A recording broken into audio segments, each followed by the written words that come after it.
Yeah, Omuchineke, join me, very, very important. Just a short message that is very, very important. Just a short one, a very short information that I need to pass. Very short information.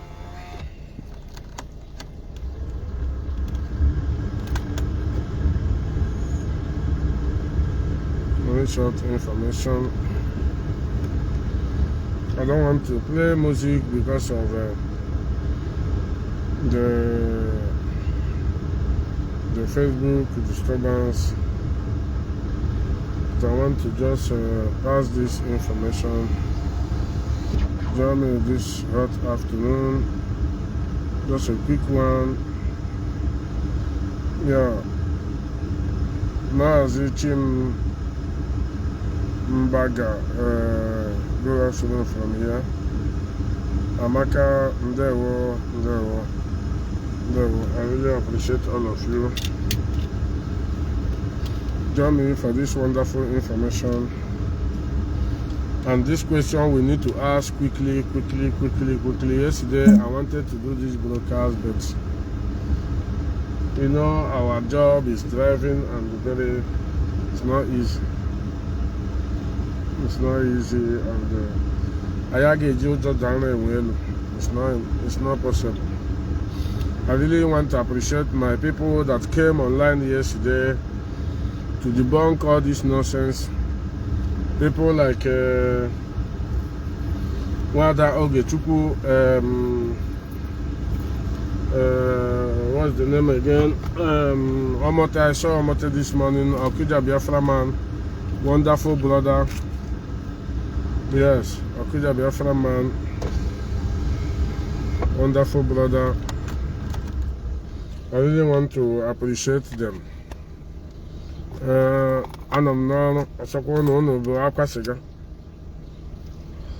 Barcelona.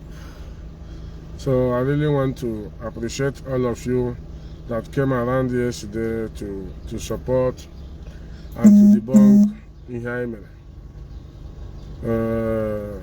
All the information I'm trying to pass on now. Most of you got this shock, got this surprise. I want to pass this information. To pass information if it is possible. So I need to pass this information to all of you. So I'm at work. This information came now, which I need to pass. Also wondering we were my Kasiga. Barcelona, take the message, leave the cigarette. They can still use this one again and do Nkehame I made before. It's not a problem.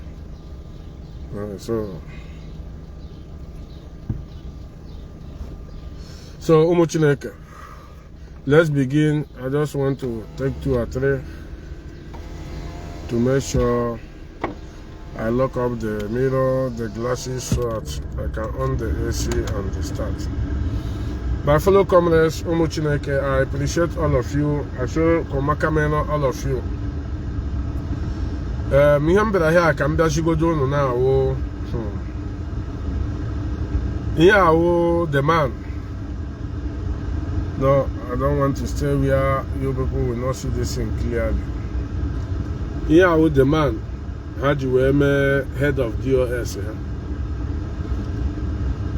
Here, a full Nigerian supporter. A full Nigerian supporter. Grow up in Yoruba land. Grow up in Yoruba land. How will you to David? From Idiato. Or she from Idiato zone. Who this particular man? Dimago community, Webosh. Ishe Kenesi community, town, Idiato. However, this man is. Now, the question I know, which we want to pass here, you see this man? This man is working full-time with Nigeria government. Full-time with Nigeria government. This particular man in US. Now the question is, why Haji Henyesi Benjamin Madubugo Hatchery Bobatana DOS? The DOS Ajo. Why Haji Henyesi Benjamin DOS head? My comrades actually Ajo. Why didn't they allow Benjamin again to be a DOS member again? Why didn't they put Methuselah in the one side? I think many of you are writing now. I'm watching some Efulefus who claim that they are with us. One leg this side, one leg the other side. Claiming that they are with us to play double game. I'm seeing all of you writing all those nonsense. But what I'm saying today is Kezi ihe ji nye jiro post enyezi Methuselah. Ọ pụtara na ọkpụ isi ama ha akpụ kọwa agụba adịghị nkọ.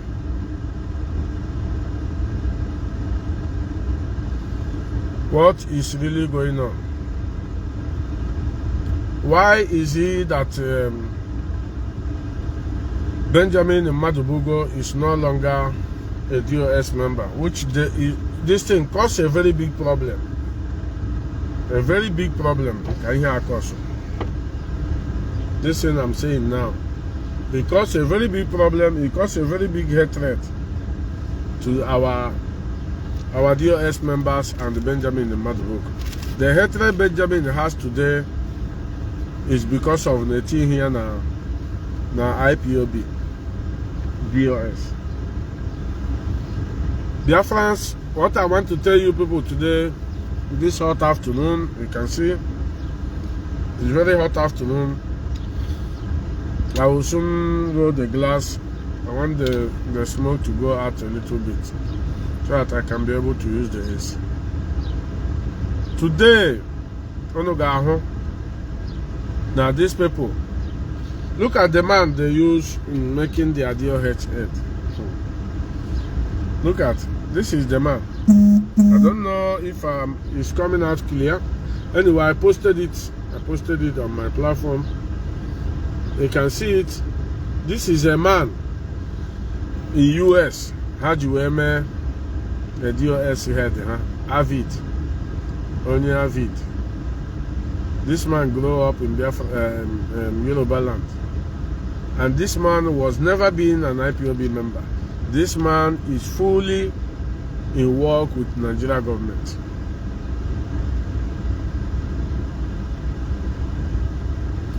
Most of you are in TikTok yesterday when I was dressing our brothers, talking to our brothers to let them understand that we are different from Nnamdi's agitation.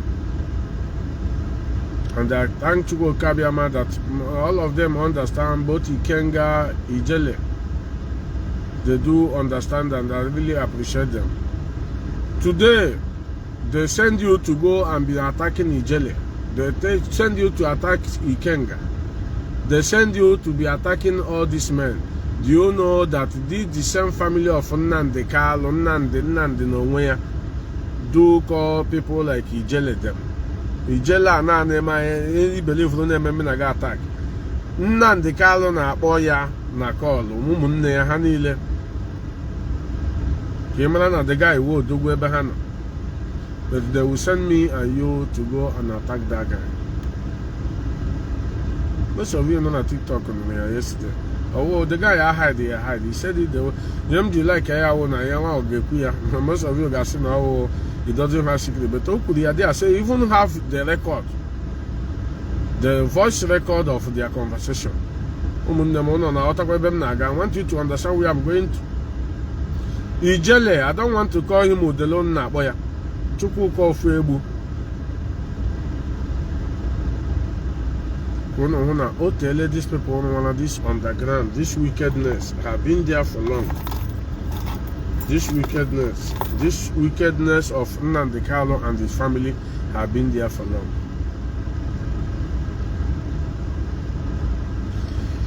Now they disturb us for how many years that we cannot bring Benjamin Madubugo is an insubordination. That the DOS did not bring Benjamin Madubugo.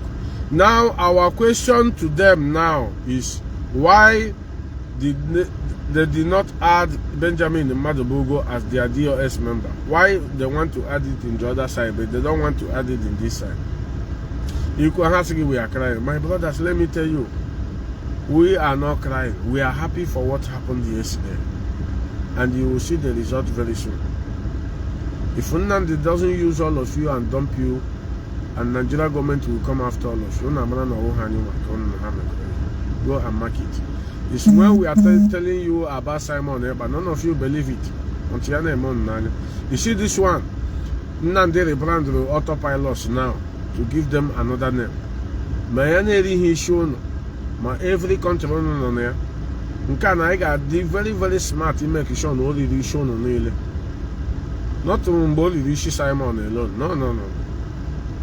I got the more smarter now to tell you that Ogiri shown. Then Katie here on Italy here. Romano so go shed like a wife. No problem, I'm waiting for you people to come and perform. I'm waiting to go I won't Romano Sogolo have been a national coordinator, as he claimed. Not a problem. I've been a national coordinator. So I am waiting for you people to come and do that thing you want to do. To come and tell us what you really want to do. You know, what the important thing, no, let me just forget. The important thing is when you want to kill somebody before you know it, you make another mistake. This is a man Nnamdi Kanu brought for you people to be your head of directorate. Oh, I don't know why. Is it because of this place I am? I don't know. Biafrans, if you can see the picture of this man clearly. Now let me read you, let me give you the information of this man. This man is from Dimago community in Isekenesia, in Idiato South, local government area. He grew up in Yoruba land. It's in Avid. Oh, in Avid. Not an IPOB member. Not an IPOB member. But today, Nnamdi, do you know that everybody we have been fighting for, we have been fighting today, creating enmities within ourselves? Do you know that Nnamdi and his brothers are working with these people? Do all of you know that? You don't know. I will tell you. Everybody in Hana Soku today, Nnamdi Kanu is working with everybody. Nnamdi Kanu is working with all of them. But they want me and you to come and fight their war for them. And they want to clean their eyes. I know it might be painful. That's why I said, some of you are. If you know that you have offended somebody like Keke Uda, I only call his name because it was one of us. Imagine if Keke is still with us today. If not, because of hatred and the chopia. Today, most of you have said, heal, deeper, dangerous things, more than that Keke. So you owe him a very big apology. That one, whether you like it or not. You will be surprised that Nnamdi Kanu himself will still call Keke at the back. Nnamdi Kanu will still call Keke at the back. You will be very, very surprised.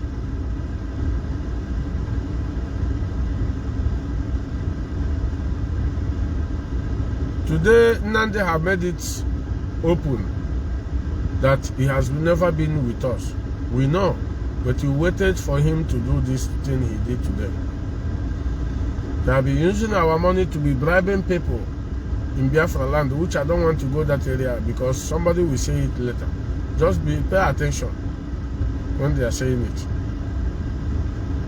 He did what he did yesterday because of what the information he got yesterday or the day before yesterday. He don't want to lose everything. He created this thing immediately. He created it and keep it. Until yesterday, he need to do it sharp for him not to lose all those things.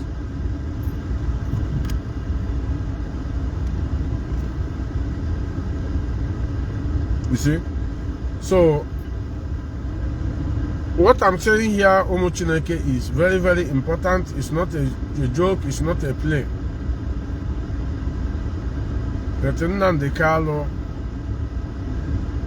thought that you can bring men, intelligent men that matters in Biafra land, men that matters in Europe, Western world.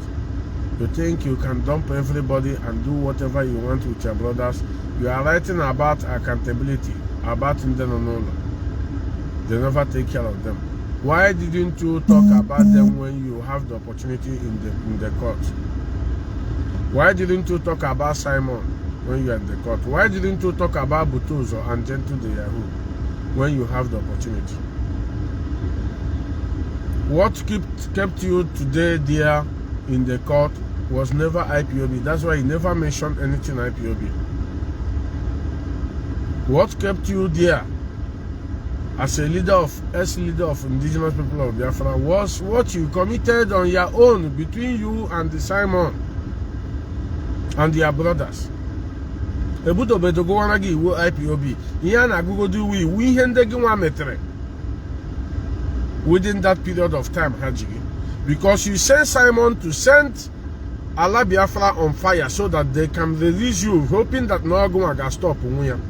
Which you use your mouth to say that if you come out within a day, it will stop. Because you know fully well people that is involved and people that is doing all those things. Nnamdi Kanu.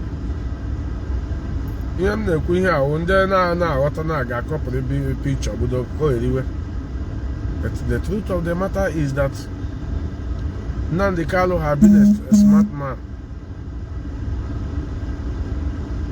And he can never be a smart man all the time. He can never be smart all the time.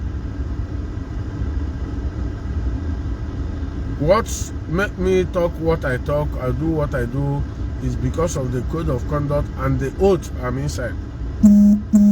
I know that you people does not take oath. That's why you can do anything you want to do and go scot-free on it. I know for sure. I know that he can do anything undoable. You go scot-free. Today, you people have tried to change the head of Simon Ekpa to Nnamdi Kanu. You can have a Keke out. When you people send Maswell Opala to Finland, send Bianco Juku to Finland to go and negotiate. Why people is not like us? You can't have disaster. Now you want to still use the head of China Sanwo to change Nnamdi. You now use frustration of coming to do this thing you are doing now. So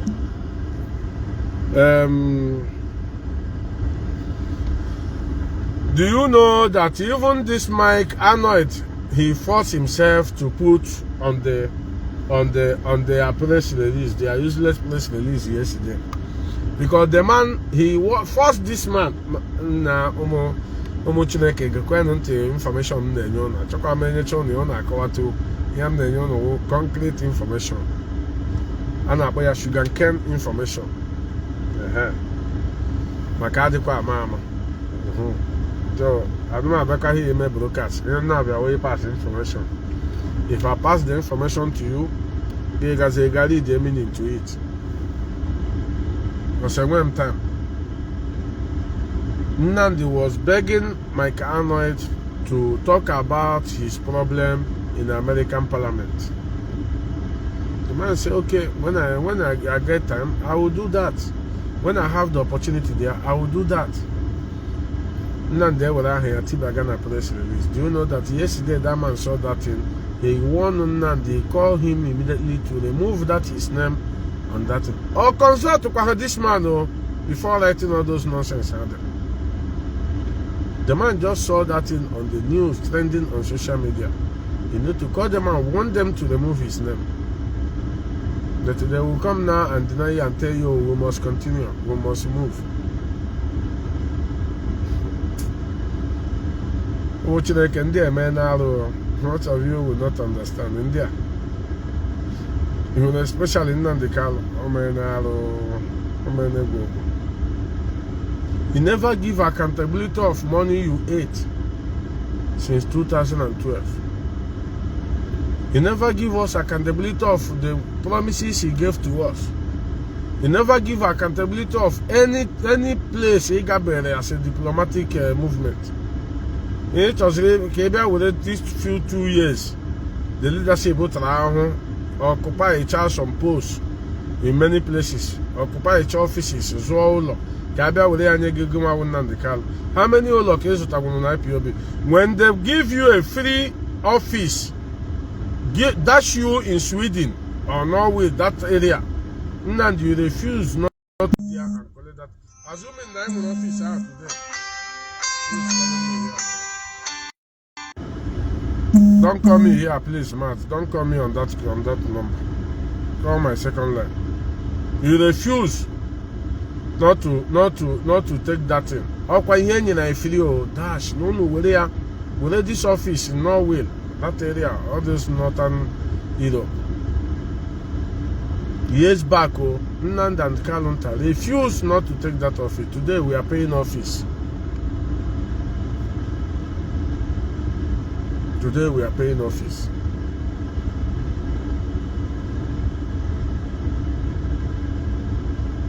When they have an opportunity for Nnamdi to meet either third or second in command in Russia, Nnamdi refused not to go.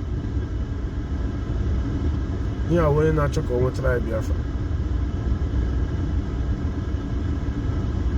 I be here, I be here, some ride on. I'm a member no garage to get on. I call the channel ride on at the press release.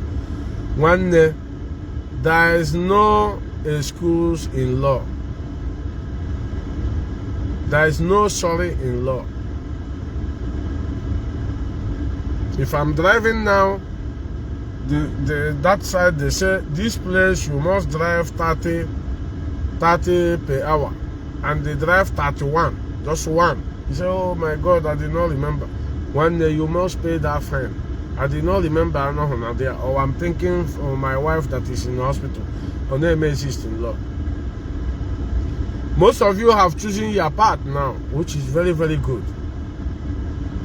You will not say that Nagwa, you will not say that the DOS have never explained everything, have never had patience of telling you what is going on. Don't come tomorrow and say, everything has made clear for these 5 good years. So this is a choice which you have taken to go this side, we are this side. Don't come in the next 1 year or 6 months and say, Amahom, nobody explained to me. Those are our brothers that they want us to kill. Those are our politicians. We are going to explain to them, to let them know that we are not together with Nnamdi Kanu.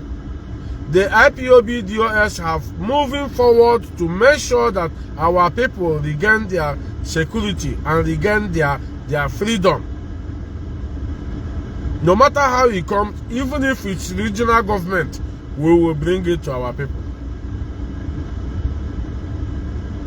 We are waiting patiently for what really happened yesterday. IPOB waited patiently. The doors waited patiently. And thank you, Kabiama, that Nnamdi really let her achieve and do all these things.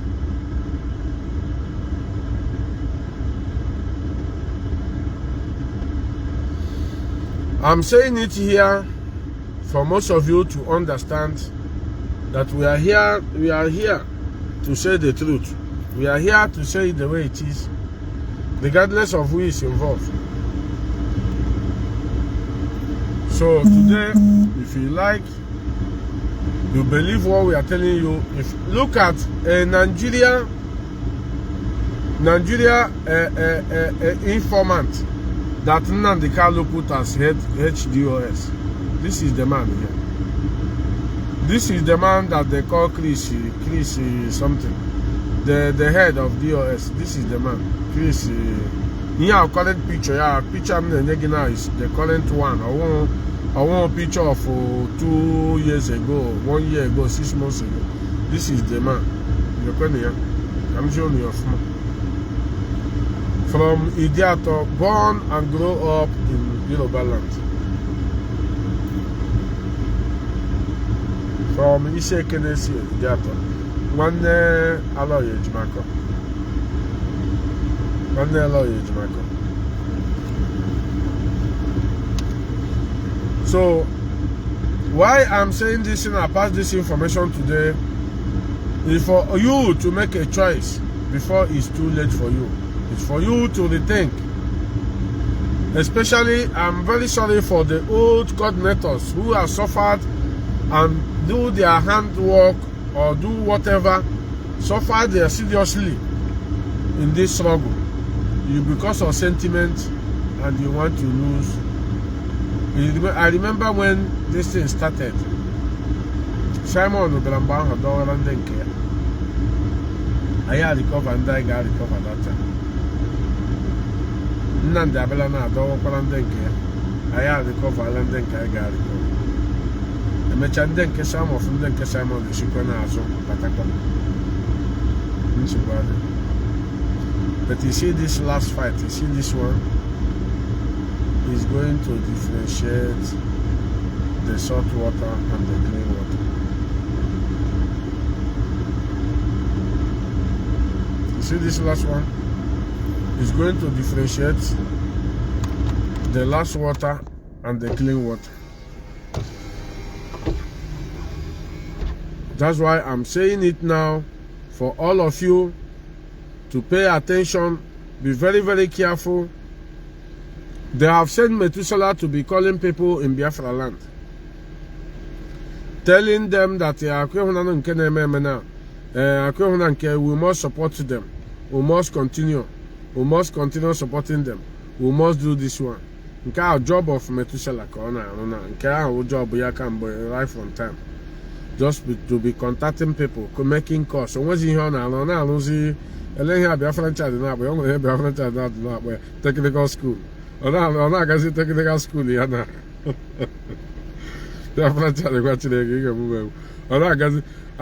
was watching Biafra chat yesterday. You have taken your part. I don't come to your program. Why do you come to my own? Why do you disturb me? Focus on your own and do it well. Let me focus on my own side. Why are you attacking me? Do you know that Nnamdi Kanu called somebody in Middle East, telling the person to be rep, but he's not going to be showing himself? That just for him to organize people and be supporting him online on social media. Because of Ndi Benajo, did you hear from him? Are you sure it's him? I said Nnamdi Kanu from Afaluku Ibeko. The Israel today you are seeing, how many are there? Left from there. Nnamdi have destroyed everything there by convincing our people, damaging the brain of our people.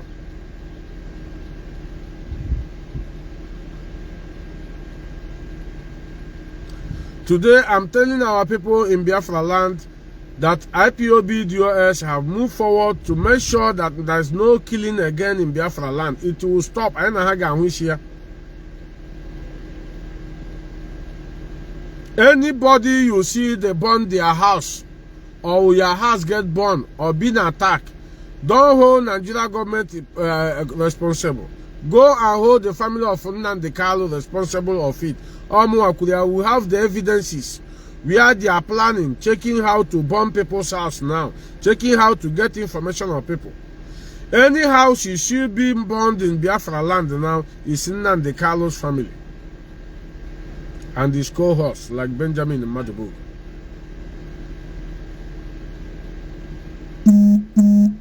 But why I thank Chuko Kabiama is their house is not hiding. Also, how will they do home military no what you get there? Because I won't matter I walk to burn house. You bank my bank. Oh, Yawana. I won't have a back. I won't have a log. I won't have a log. After all can bank, I got be the boss. But I don't care, man, can find boy, got value more than 500 million naira. I got a I got buy your corner. Now, for you. I have a Hebrew mother. I have a hated mother, but Ojogo, Judafo. These DOS have Jili logo, Nnamdi Kanu for. And the water that is sinking Nnamdi Kanu and keep Azwa is what is you can never understand. This is a man Nnamdi Kanu put as head of DOS. This is a man that grew up in Ibadan or Loris or something like that, in Yoruba land. This is the head of Avid. Yeah, the man. Avid. Living in America. Yeah, current picture I can show. Onye ebe, onye idiato, onye ise kenesi in idiato community. Ise kenesi community in idiato. From Dimagun community, Ise Kenesi town in Idiato South, local government area. Grow up in Alanda Ofemano. Why I am telling most of you, you get angry, you write Sabo, go and sit down. Most of you that offended people under Nnamdi Kanu, go and make peace, go and explain to those people. You will not understand. These people, I'm from back calling these people. Do you know that Chukwuko Febu Ijele speak? That Nnamdi Kanu na about this guy Nazo for negotiation. I try me go do that guy now be many things because I need to respect his opinion. Because I'm not the cause of like all this mess. The guy said it open yesterday on TikTok or also no record of all those things. Most of you that offended Ikenga, go and apologize to Ikenga. I say because here Megan and keep as well. Ikenga, is he not right? The only thing he can tell me is Ikenga about the terrorist, but go and find out why he called that terrorist. Because the terrorist is calling is the other side. Anybody that killed his brother under this struggle, are you a terrorist? Roha. You know how to say Madole Gafana this struggle. Madole, I'm asking all of you. Seeing what is going on the internet. Madole Gafana this struggle. Ono bi unu na-egbu unu gbuo with gentle, unu egbuo with butozo, unu ebraham shie n'ọkụ rie bere nke a ihe na-emebu n'ala anyị unu eme ya so that he can put threat to Nigeria government to release Nnamdi Kanu to come and fix the insecurity. But the man egwu na-agba na Nigeria government chi ya n'aka.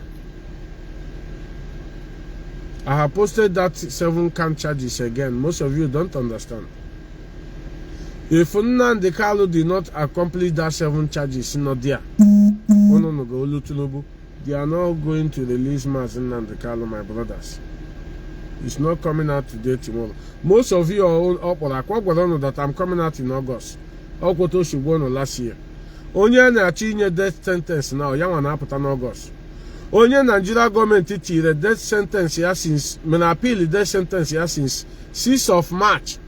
He refused not to tell us. He refused not to be concerned about that particular death sentence. What is concerned about Nnamdi Kanu is DOS have to how to remove DOS and put another DOS. Somebody, a government put a death sentence on your head since 6th of March. I don't know if I have that documents here. I don't know on a phone or on a other phone. I don't know. On a phone or on a other one. I don't know. He refused not to talk about that one.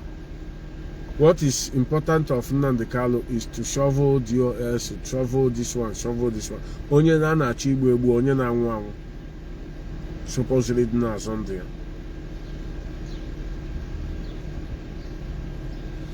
Biafrans, lovers of freedom, why I'm saying this thing is that this is a time to rethink. Not a time for you to make a mistake and come back and tell us nonsense. From next week, after the broadcast of Mazi Doziem, you will see a lot of changes. We have waited for this time enough, believe me. From next week, you will see a lot of things, a lot of changes. I will come out. I will go come. This is able men who have kept quiet silently, trying to make things work out for Nnamdi Kanu. But they refuse for all those things not to portray. I think you have fixed people, you are European representative, you are Switzerland national coordinator, Italian national coordinator.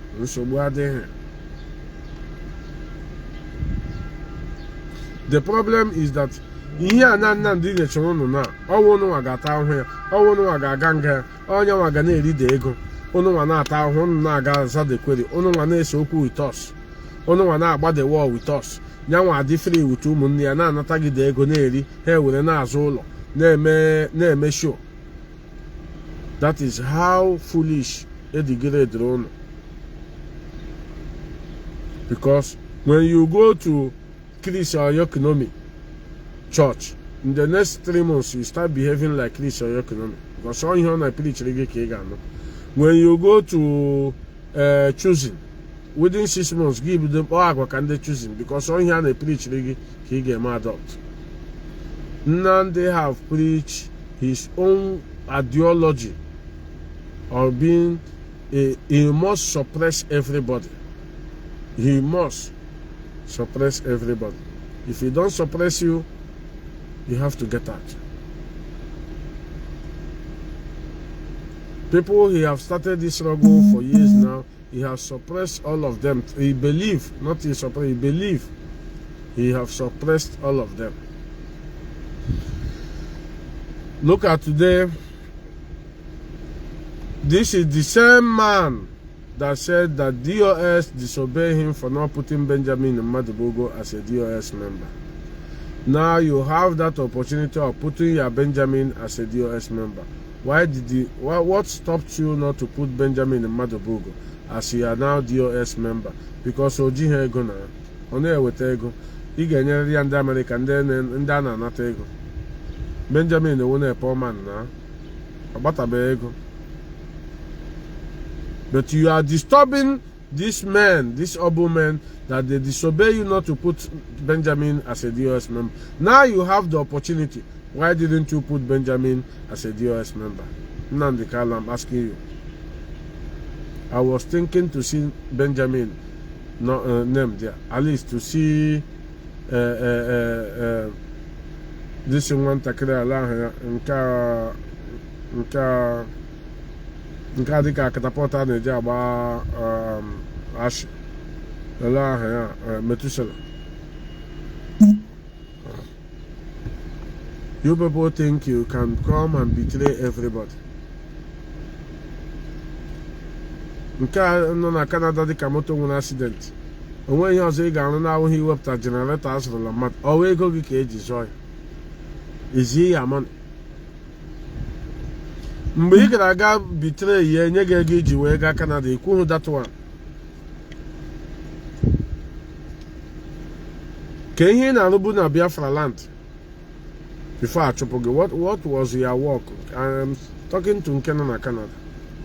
Gị nwa na-ebugere nri to ndị a na-eme ihe a na ke ọrụ gị. Today, then you're going to this man as your own leader of DOS member. So actually, I'm going to show you the picture. So I don't know who you want to matter. Makadi Amama. You got one on my page. You got here. This is your DOS member. I don't know why. Your DOS, not member, the head of your DOS. This is him. I don't know if you are seeing it clear. This is him. Chris something. Wow, I believe I was. I don't know Chris here. Let me find his number again. Let me find this now. All the man they have. All the man. And you did all these things without putting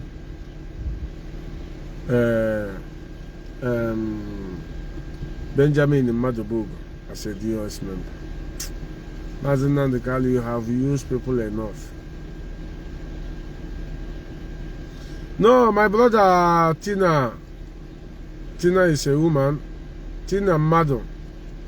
I don't know my sister because Tina is a woman. My sister, what you are asking Methuselah, his job is to be calling people. I have his voice now. Where he called people this morning in Biafra land, asking them that yesterday he have to come and join us. Nnamdi Kanu have created the new DOS. You people have to join us. Let us fight this fight. All his main work now, his work is to be calling them Biafra land to recruit people to join them to fight. Not to release Nnamdi. Matter. They are not fighting to release Nnamdi. They are not fighting for this appeal court. They are not fighting. Nnamdi gave the 4 lawyers more than 25 million just to be going for podcast studios to talk all this nonsense here about the DOS. Has to remove bro. A man no one way problem.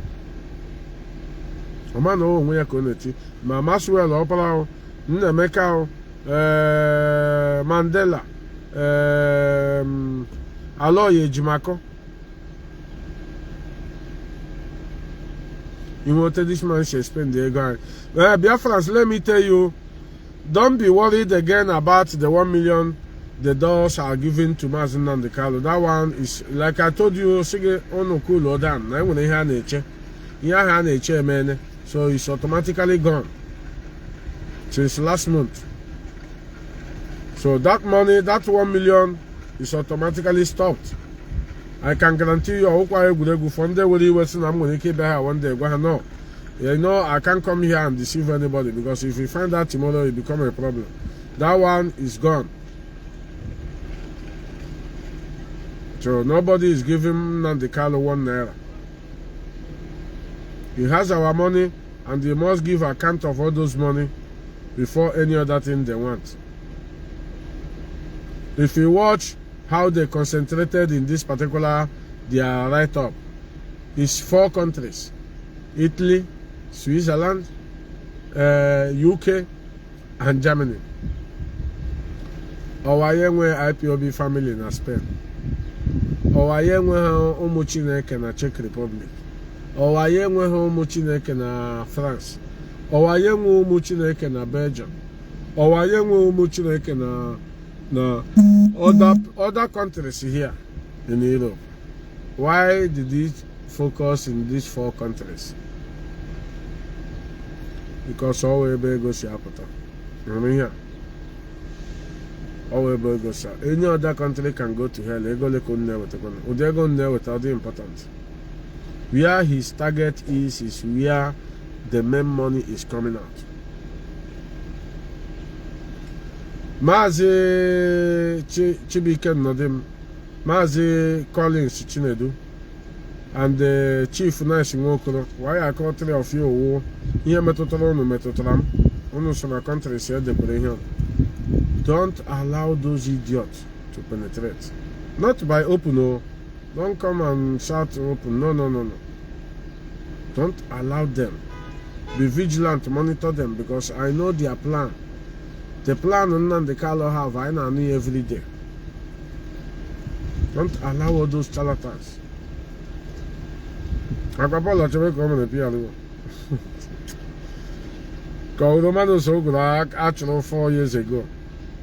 Akawo ka national court. Kawo Shedrack nwa afọ na enwe ihe opasitara. Since how many years?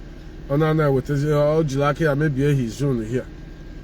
Lad is zone yani. Onye mmeni ya ga-abịa. I know him that he was very angry and envy and jealous for today, that this thing that happened today. I know. So I was well prepared for him. Nke ya na-amapụdo m obi.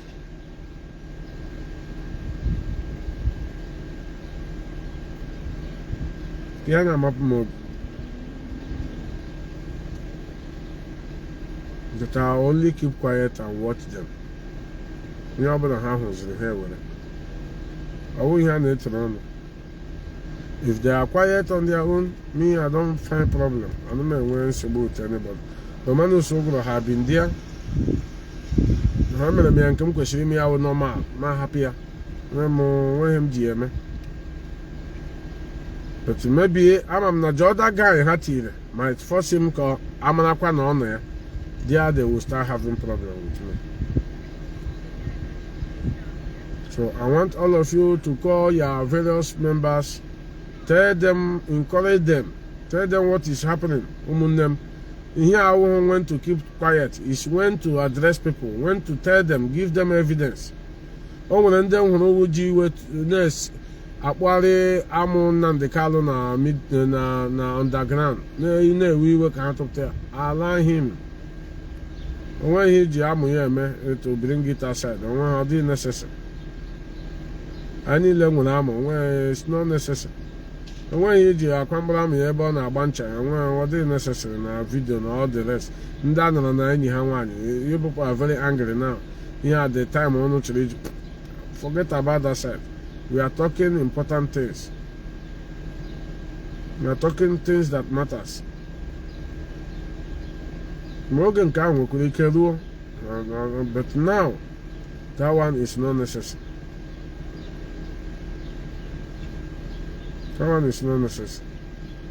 So I want all of you to know that the new DOS member that is coming, Lolo Nneka, is going to be on radio, which I posted. Go and listen to that woman. He will give you more information tomorrow that you will be shocked. Just pay attention and listen. Lolo Nneka Chimezie will be on that radio tomorrow morning by 9 p.m. You go there and listen. You will find out most of the things Nnamdi Kanu is want to do or wanted or have done in Biafra land. You will find it out from her, because all your one on ground that knows everything.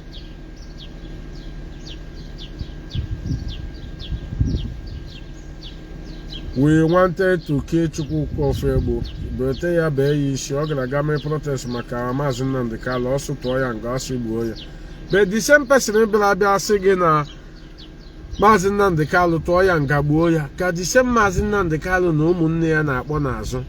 Ụmụnne m, did you understand what we are saying? The same person gara hold protest na Abuja.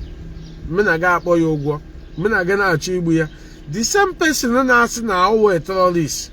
Mena ga na-akpọ ya ụgwọ na ọwa ya o ji kpọ ya. The same person ka ndị a na-akpọkwa. Oh, my brother, Salomon and this struggle, I swear to God, we have swallowed shit. We have swallowed shit. The same person, Kandiana Bokanazo. Thank God that that guy was very plain to tell you that I even recorded them to 30-something minutes. Most of you that joined me in the Kenga's platform yesterday, I don't know what took me there. I said, no, I need to address this issue. You can see Ijele there. Ijele explained, and he said some of the things that it was his anger. This is confrontation. You talk to your people, not to go there and cause them and to lay insult. No, talk to you.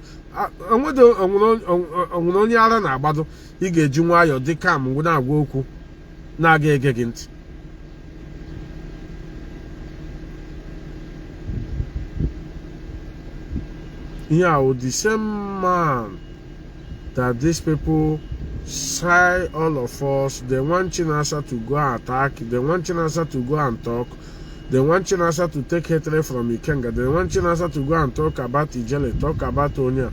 But these the same people are still on the back, calling these people, making peace with them, trying to reach agreement, telling them who to go and attack and leave them and collect money. One name I asking yesterday in Kana Memnanya, oh, Ijele speak, he said it. And the guy, he will tell you how it is.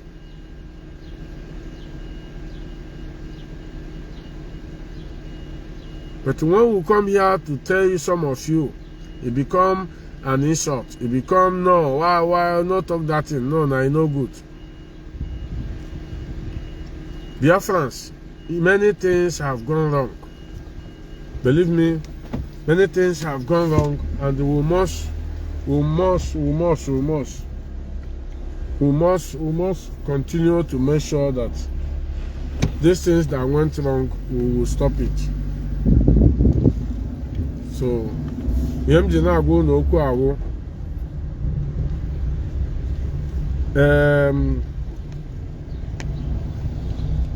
everybody should be very, very careful. They are still calling people and they are not ready to do protests. They are not ready. Do you know that even Ijele speaks, said yesterday that for Chinasa to resist deportation reaching now, no work asking yesterday live on TikTok. Ijele said for Chinasa to resist deportation reaching now, no wodogu ko. You know what that means? Ijele is not an IPOB member, but he knows everything and said this yesterday. I was very shocked. Marcia, my brother, you are correct. You are very, very correct. Oh, because no aguma kudia. But this is the same people that want me and you to kill. We have collected enmity everywhere, my brothers. We have collected enmity everywhere. My here we enmity everywhere. Everywhere. Because of these people. Huh? Because of these people. But today they are eating and romancing with these people. They are eating and romancing with the same people. And I see Nnamdi always won't matter.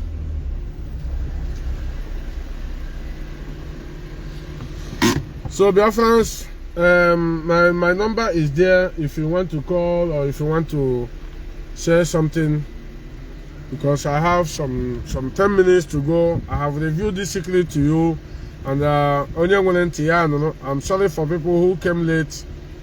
This is the man. I don't know where I park now, whether I'm okay to see, but the kind of some now couldn't keep us on over that too much. I don't know if you are seeing it. This is their new head of DOS. Mazi Chris Wagwan Hane Kopia Lepe. Oh yeah. So Umuchinek Aluminai.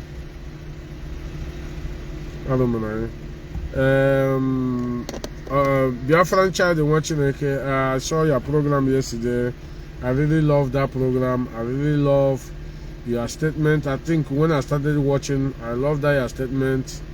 I really love that statement. Who is this? Chinedu. Chinedu, I don't know. I have my number. You can call me, please. You don't join. You don't join. I don't know this Chinedu. I don't know, but let me try. I don't know because I don't know. If you join me here now, it's this thing, but let me try. I think I have added you.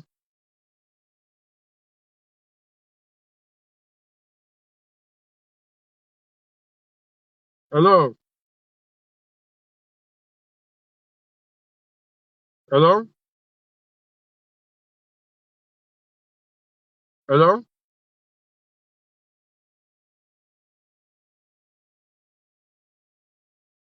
Master, I'm not hearing you.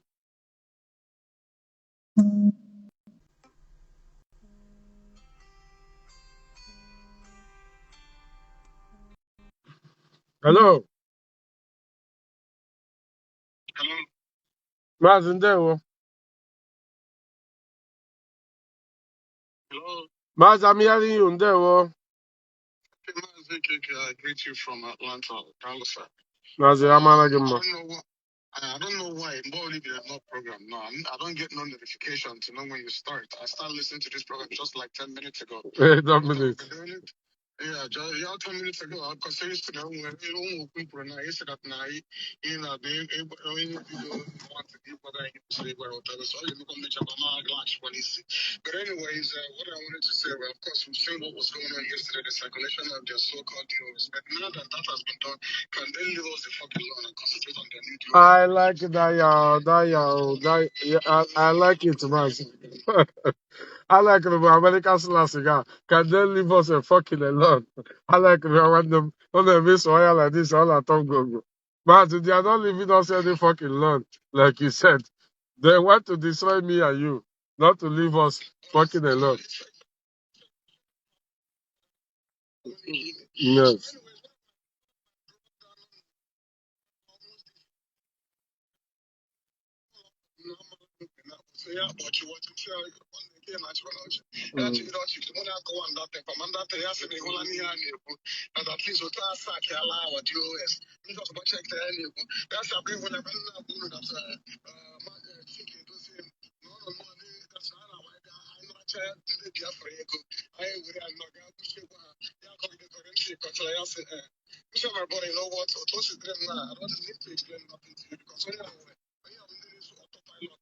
Yes.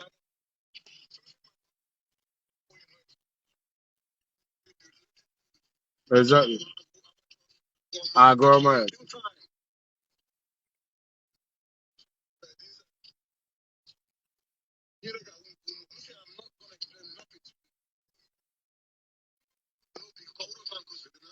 Exactly.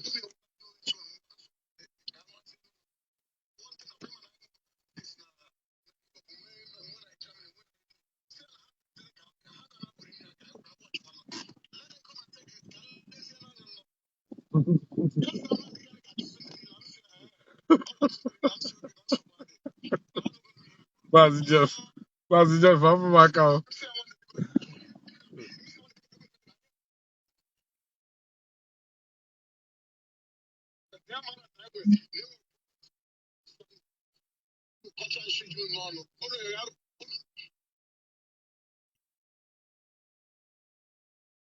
Mas are you there?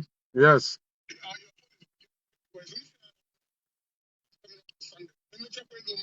You guys must watch that program. Master Chicken is in there. And whatever they say is final. So, so just what I wanted to contribute. Although the nigga man say, I will still try my best so I meant to drive or out again another side. I will still repeat the most important thing when starting. I will still show you the picture of the anụmanụ ha mere the head of DOS. Onye tụrụ n'ala Yoruba ahụ, onye isi ndị Avid, onye all Nigeria government ka ọ na-arụ ọrụ na is working with Nigeria government. From Idiato, Ise Kenesi. I will give the information now. All the man. Yeah. Come after this program now. You are supposed to let me buggy. I'm gonna OG for you, yes. No. No. Mazi, onye na-akpọ m, I don't know whether you are calling me for this program or you are calling me just, I don't know. Let me call you back.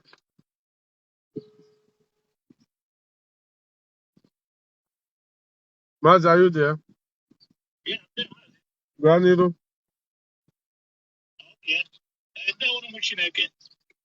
Oh, Biafra.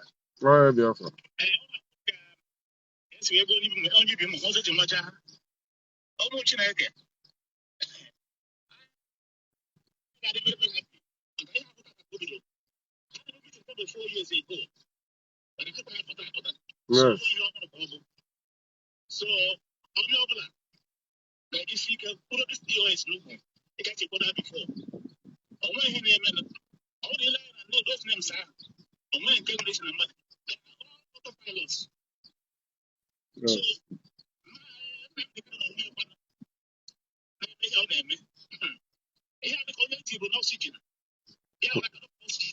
Yes.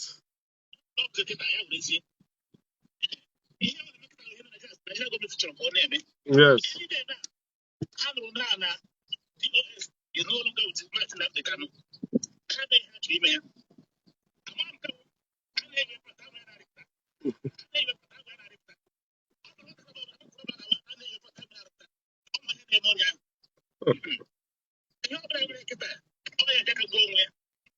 Exactly.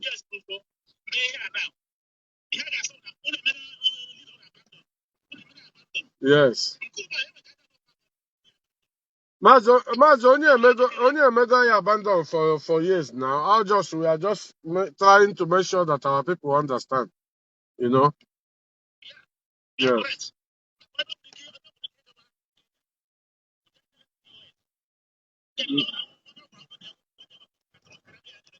Yes.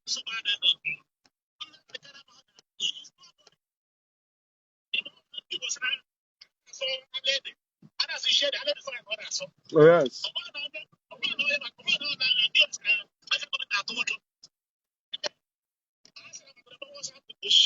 Aka akpara ya.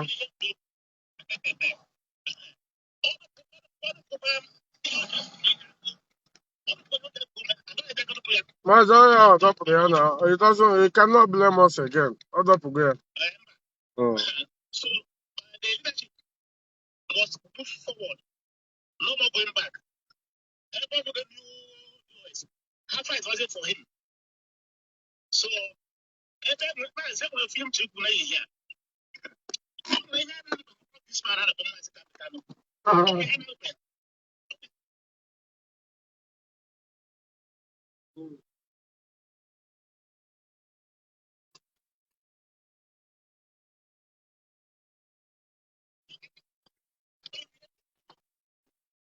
Yes.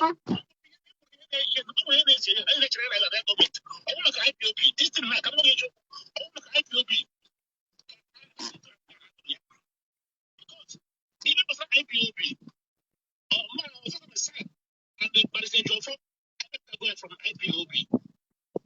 So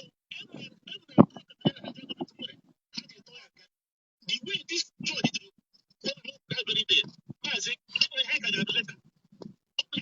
Maazị ihe ahụ eji tọọ ya nga anyị ma etu ọ ga-esi ha n'ọnụ apụta lọya ga-ekwu ya one day.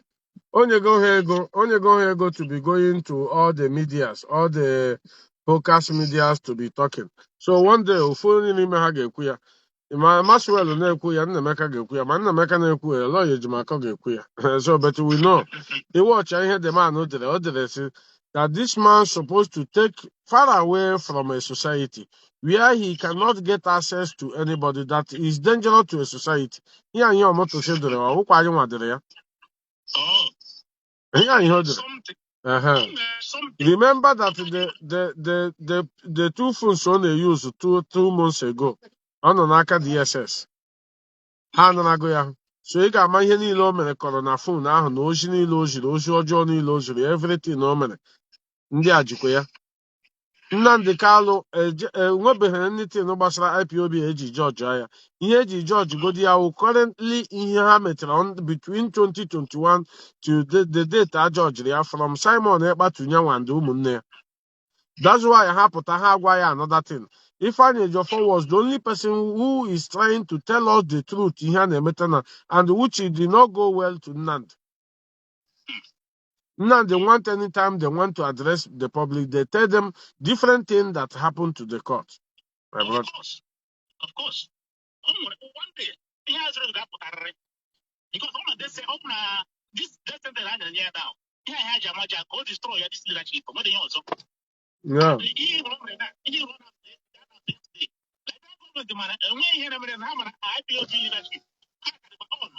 So Maazị, o nwere okwu m na-achọghị ikwu here na air, but later I might say it on TikTok. But Udodi, I really appreciate you, Maazị. Thank you so much for the call. Jessica, ndewo.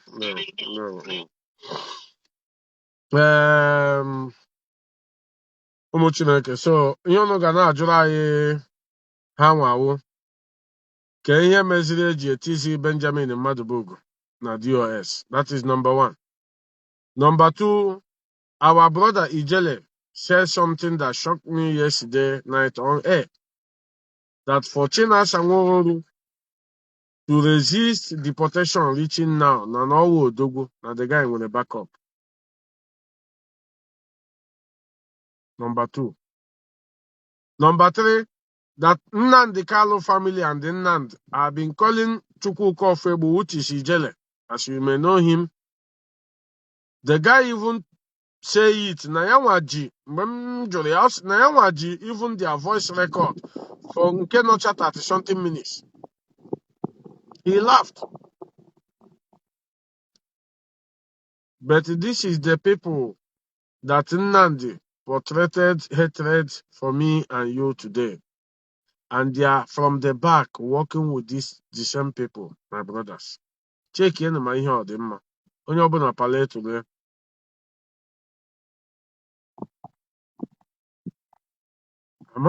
These three things I'm kwuru.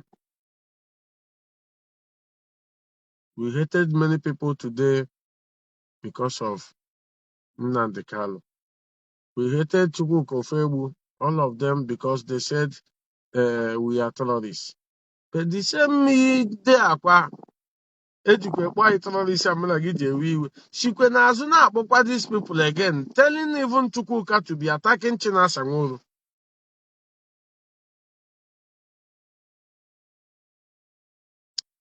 Oh, my comrades, my brothers, I regret the day I know the family of Mazen Nnamdi Kanu. I regret the day I joined this IPOB under Nnamdi Kanu. But I'm happy when I meet the real Umuchukwu Okabiam, Umuchineke in the family.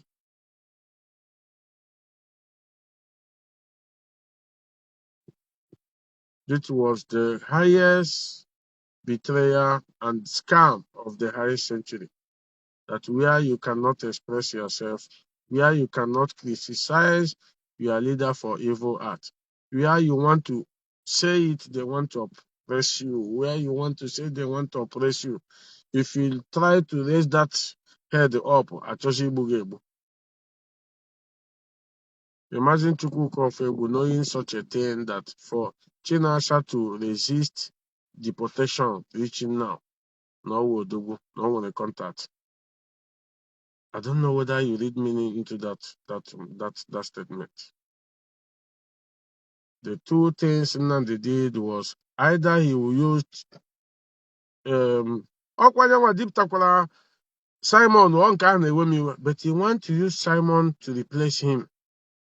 Simon fed now. He want to use Chinasa to replace him. What kind of a wicked man is this Nnamdi Kanu?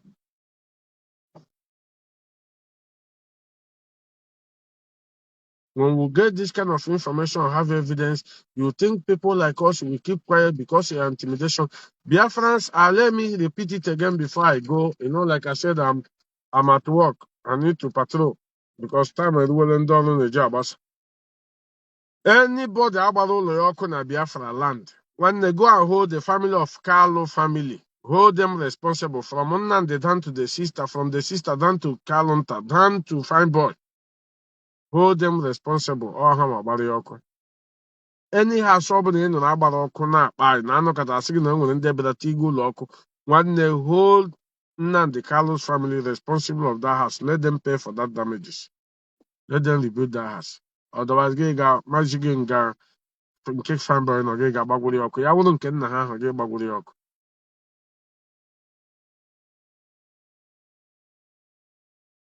We have to say it the way it is, without fear or favor.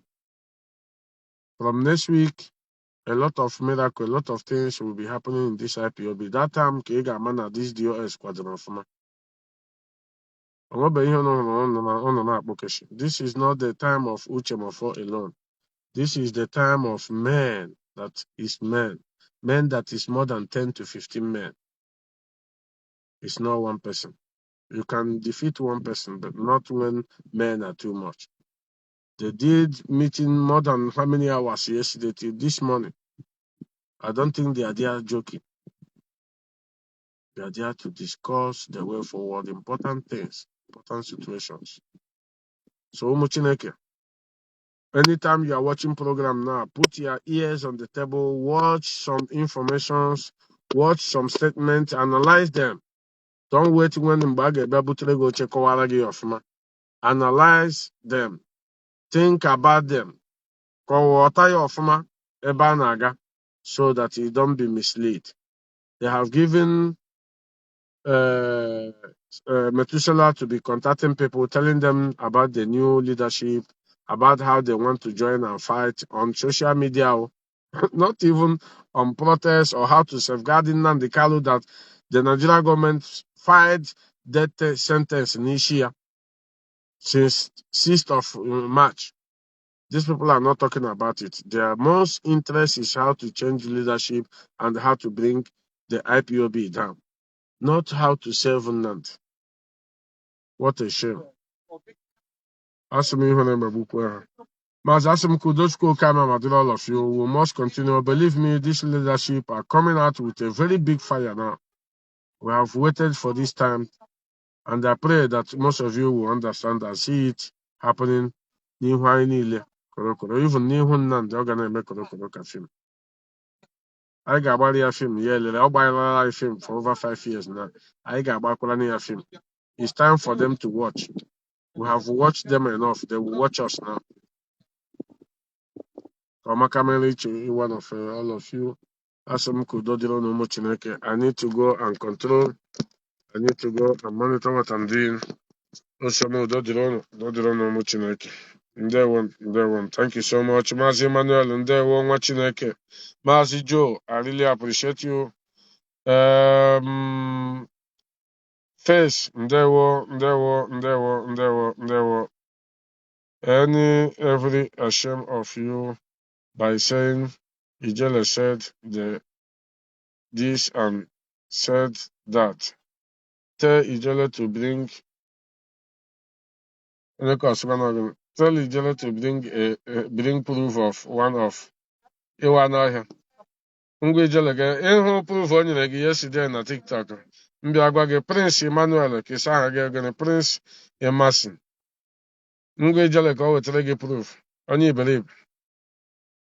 Ịnọdụ anya na-agwa gị na o ji rekọdụ ha nga ha kpọrọ ya gị na-asị m na m ga-agwa ya ka onye gị ị maghị ebe peji ya nọ. Ị maghị ebe peji ya nọ ga jụọ ya. Ngwanụ chewe proof ndị riri eri. A ga-erigidekwa gị na-eri gị na-aga. So nsogbu adịghị eme gị gajụ Ijele na peji ya ka onye gị de proof. Ọwụta ka esi gwagide ụnụ na a ga-atụ Nnamdi Kanu nga ọ na-asị ewetara gị proof. Enwere proof karịrị nga a tụrụ ya na ịhụbeghị ya. Ọwụta ga-esi gwa gị na Nnamdi na-agwa ogwo nwaanyị gị nọrọ na IPOB agha anaghị adọrie ya. Ọ na-asị weta proof. A sị na m ekwuole m ya na many people na-atụ nude ya side ebe ọ na-eme dalikọtọmi na phone with nwunye ndị mmadụ na enyi nwaanyị ndị mmadụ. I was the one waging that war since yesterday. Gị na-akọ proof. Ọ nwekwara n'ihe ị hụrụ na gị na-akpọ keshi. Don't make people to be angry. People are not happy. If you think proof. Akwagowa ga-asị na this is childish. Why are you posting such a thing? Ịjụọla proof. Na-eme onye iberibe. Proof kakwa nkụ. Ewetakwa ya unu ga-agba ọsọ na social media. Ndewo n'ụmụ Chineke. Ya mara unu mma. Ndewo.